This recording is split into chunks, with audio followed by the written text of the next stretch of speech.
So in this video we are going to talk in detail about all the French options or all the French streams or French pathways that you have available for yourself if your goal is to get permanent residency through French. What are the possible options for you? Let's talk about that in detail. If you don't know me, my name is Vyom Sharma and I am someone who cleared a TEF Canada exam just within 12 months, and I am sharing the same journey and pathway with my students as well. So if you're interested in French programs, you can connect with me. Let's talk about our French streams for PR. Okay, see, first of all, before even understanding French, we have to understand the general basis of any of the overall system, of the overall immigration system in Canada. We have one of the most renowned things which is called express entry. Okay, express entry pool or express entry system.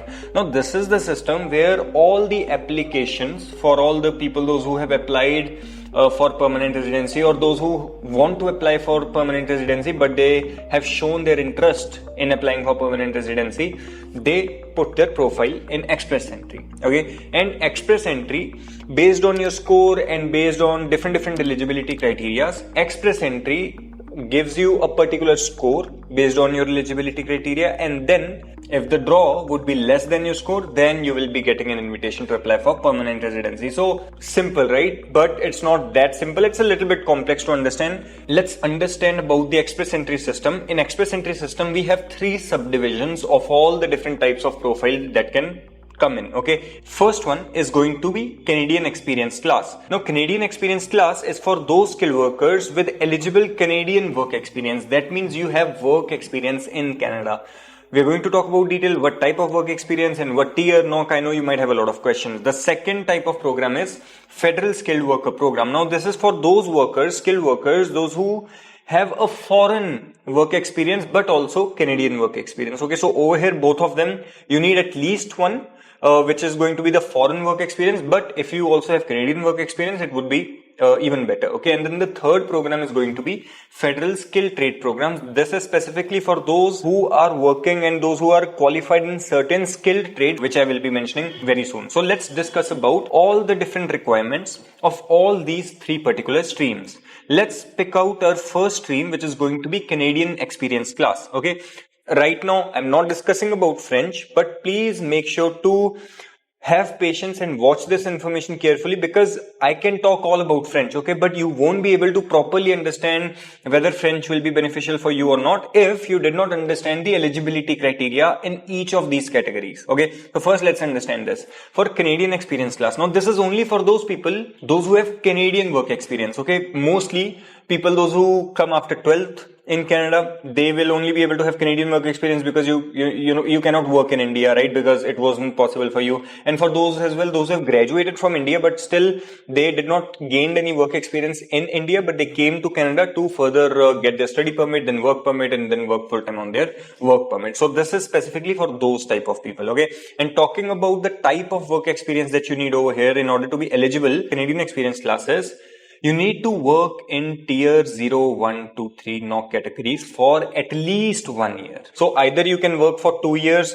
15 hours per week to get a total of 1560 hours, or you can work for 30 hours per week and complete the total of 1560 hours, which will take about 1 year to do so. Okay, you cannot just work 60 hours and complete those hours earlier. That is not possible. You have to see your job responsibilities match with the particular NOC category that you fall under, and you have to see whether your job responsibilities are matching with the job responsibility which comes under these particular categories. Okay, if you are not sure, please make sure to consult an immigration agent, because I'm not an agent, so do not take any of this advice as a legal immigration advice. Now let's talk about the language skills. See, for English, you guys already know, okay, you do need at least CLB 7 to get any good amount of score or to be eligible to put your English exam in your express entry profile. But usually we focus on 778 in IELTS, okay, which is NCLC or CLB 9. Okay, so let's not confuse French CLB 7 with the English 778, because 778 in English is not equal to CLB 7 in French. 778 is in English is CLB 9, which is different, which is to get higher score. Okay, but to meet the minimum eligibility criteria in English, you do need CLB 7, tier 0 and 1 positions. Okay, now specifically talking about French, If you get CLB 7 in French as well, then you get a lot of points for French as your second official language. If you put both, even better. Okay, your CRS score from English will also be added and your CRS score from French will also be added. Now you might have this question, can I put French as my first language or English as my second language? No, it's not recommended to do that. Keep French as your second language, because the more you score in the primary language, it is going to be better. And in English, it is easier to score more than CLB 7 than French. Okay, it's going to take less hard work for you to score more in English than French. So that's why it's recommended to keep English as your first language than French. See, and talking about federal skilled worker program, now over here everything remains the same. That means the work experience, you still need tier 0, 1 to 3 work experience, 1 year of work experience. But now the only thing is, because these are skilled workers, these are foreign skilled workers, your work experience has to be 1 year continuous. You cannot collect the chunks of work experience. For example, in Canadian experience class, if you work for 4 months in one company, then you left your job and then worked 8 months in a different company, you can still accumulate that whole work experience, even though the tier was fluctuating from 0 to 2 or 1 to 3, not an issue. The whole work experience will be 1 year. But in federal skilled worker program, 1 year of continuous work experience has to be there in one tier. Okay, so that is very important to understand, which has to be in the last 10 years. So if you see over here, it's a combination of part-time, full-time or more than one job in your primary occupation. Okay, so 1 year continuous work experience has to be there in the last 10 years.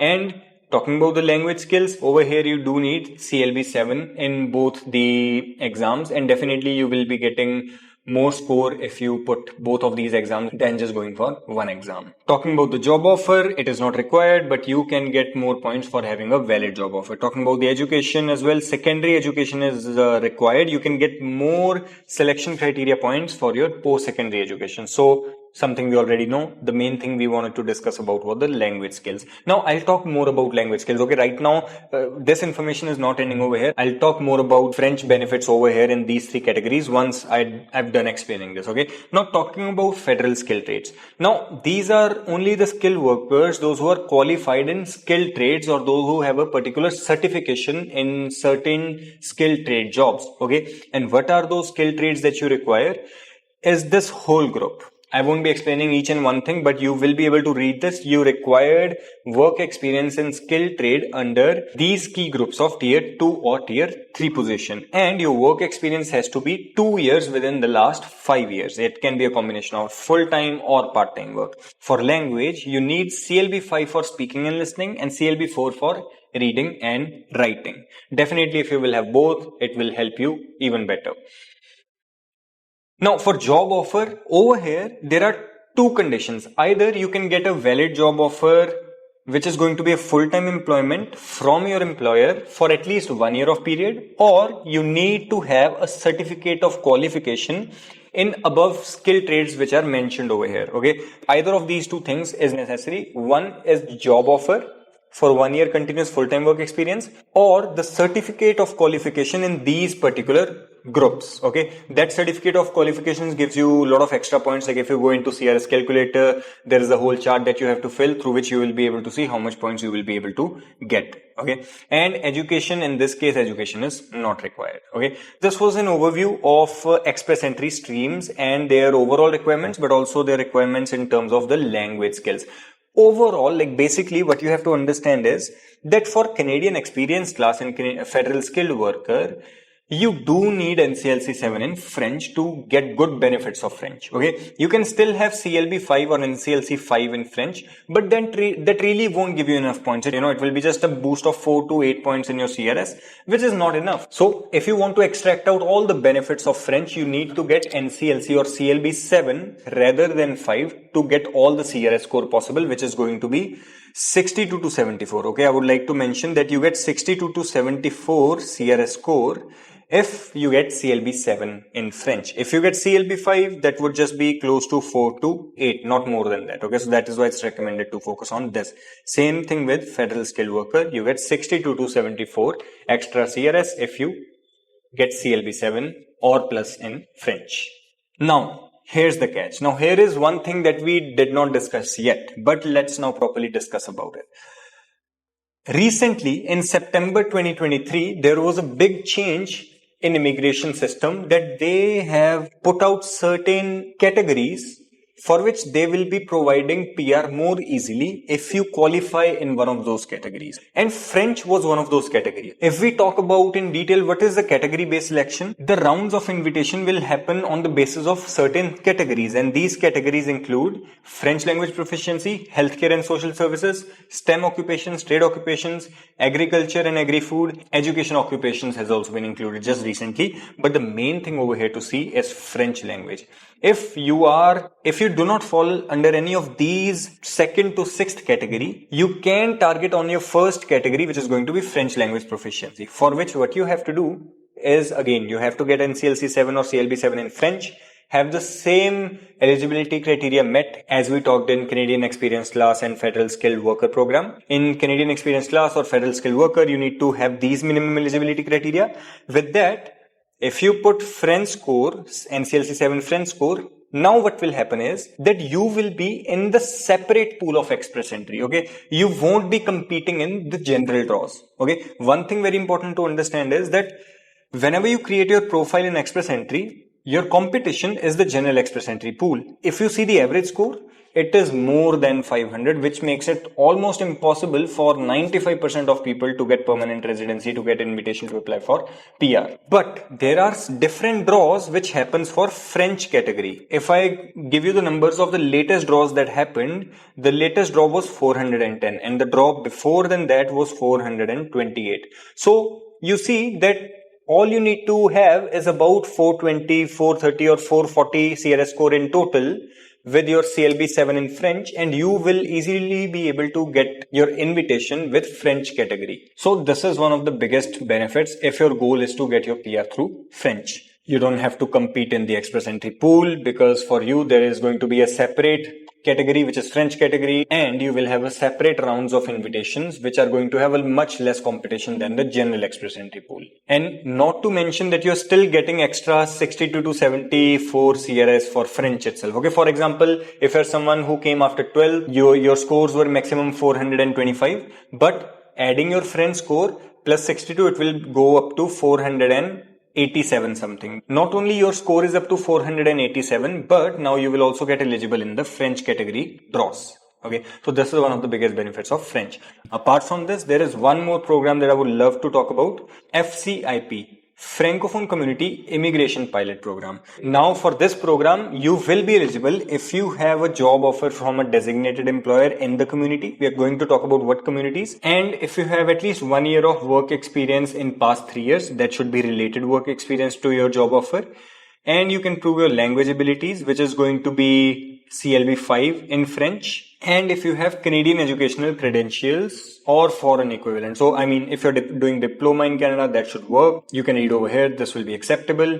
And you have to prove that you have enough money to support yourself. This is for those scenarios, those who are applying from outside Canada. Okay. So this is what you need. And talking about the language, you need to give TEF or TCF Canada exam, for which you will just need CLB 5 in or 4 abilities to apply for the Francophone immigration program. And talking about what communities, over here in this list, you will be able to see that Francophone communities are these specific communities. If you are residing or planning to move in these communities, then you will be eligible for Francophone Community Immigration Program as well. Once the community has accepted your application, they will give you the acceptance letter, and that acceptance letter will be updated in your express entry profile, through which you will get more points because of that acceptance letter. That means it's almost equal to the PNP program. So these are all the options that you have available if you are applying for permanent residency, and French is one of your main targets to get your permanent residency quicker. Apart from these benefits, let's talk about couple of other pathways as well through which you will be able to get good benefits if you know the French language. One of them is called Francophone Mobility Program. Now, what happens in Francophone Mobility Program? Now, it's not a permanent residency pathway, but it's a work permit extension pathway through which, let's say if you're someone whose work permit is expiring very, very soon, in probably about 6 months or 8 months or so, then you can get CLB 5 in French in only speaking and listening exam. You don't have to give reading and writing exam. Just in speaking and listening, if you get CLB 5, you will be able to extend your work permit if you have a valid job offer from an employer, and your employer will be hosting this profile on your behalf. Okay, so let's read through this properly. Francophone mobility work permit, how to apply. The Francophone mobility work permit makes it easier for Canadian employers to hire you without labor market impact assessment. So this is LMIA exempt. This is not an LMIA system. If you meet certain requirements and you are destined to live and work outside the province of Quebec, you are able to apply for this mobility program. Now, this does not apply to Quebec. Anywhere outside Quebec, if you meet these certain requirements, which are your CLB 5 in speaking and listening, and if the employer is submitting this offer of employment to IRCC on your behalf by paying this $230 and stuff, then you will be able to extend your work permit. With that, you just need your job offer. You can extend your work permit for up to 2 years. For those people, those whose work permit is expiring very soon, they're scared, what should I do, what should I not do? This is the perfect thing to do to extend your stay in Canada and keep on learning French so that eventually you can also get selected under French proficiency draws. After this, once you extend your work permit through this program, you will be on a closed work permit. That means you cannot work under any other company. You will have to continue under that same company. And also, let's just understand one more thing. Francophone mobility program, as per the updates of now, it's going to expire on 15th June 2025. What do I mean by expire? It's not the program which is expiring, but what used to happen is from 15th June 2023 to 15th June 2025, the Francophone mobility program went through a little bit of changes in which they were accepting NCLC 5 in listening and speaking exam of TEF Canada in order to extend your work permit. But now after 15th June 2025, these requirements will reset back to NCLC 7. So if you want to know about this change in detail, it is very important that you watch one of the recent videos where I have explained what happens with Francophone mobility program, what were the changes and what were the updates. If you need French coaching in TEF TCF Canada, make sure to reach out to me and I'll see you in the next one.